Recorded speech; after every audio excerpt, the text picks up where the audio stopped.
Поречи си 4 години власт, владата ни представи план за борба против корупцијата. Заев и Николовски знаат дека порано имало режим во чие време парите на граѓаните се трошеле за партијата и дека тој треба да се демонтира. Сега пак немало недопирливи. Дури се знаело и колку кафе и вода пијат министрите. Ама се уште не се знае кој е виновен за случајот со Мијалков. Допрва ќе се утврдува.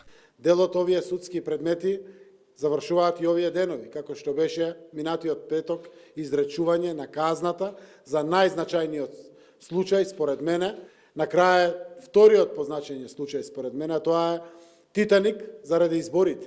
Изборите се врв на демократијата и пораката и тука ќе се испрати согласно доказите, сум убеден, да не му текне на никој повеќе да ги крши изборните процеси. Денеска граѓаните знаат секој министар колку кафиња, колку води нарачал. Забелешките од Транспаренси на чија листа бевме дури 111, а се толкуваа како перцепција на граѓаните се имплементирани во планот 21. Иако, како што вели премиерот, секој имал право да си создаде слика за тоа дали постои ефикасна борба против корупцијата. Вице-премиерот задолжен за ова прашање вети дека наскоро ќе има и поголеми резултати во враќањето на парите кон граѓаните. Се украле милиарди, но како случај со епилог, ја спомена само конфискацијата на имотот на Трансмет, вреден околу 17 милиони евра.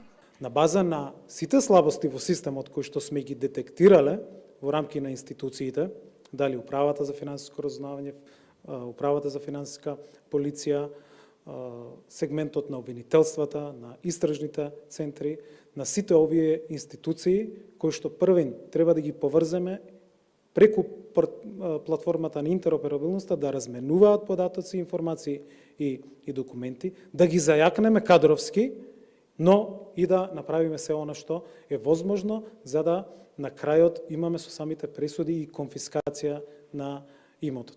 Приоритети на планот 21 кој го презентираа Заев и Николовски ќе бидат прочистување на правосудството и борбата против корупцијата.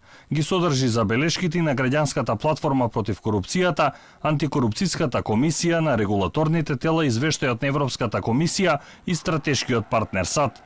Ќе се дигитализира обвинителството за да нема веќе предмети во фиоки и управата за водење матични книги за изводите да се вадат онлайн. Вице-премиерот Николовски најави нов регистар на сопственици на фирми.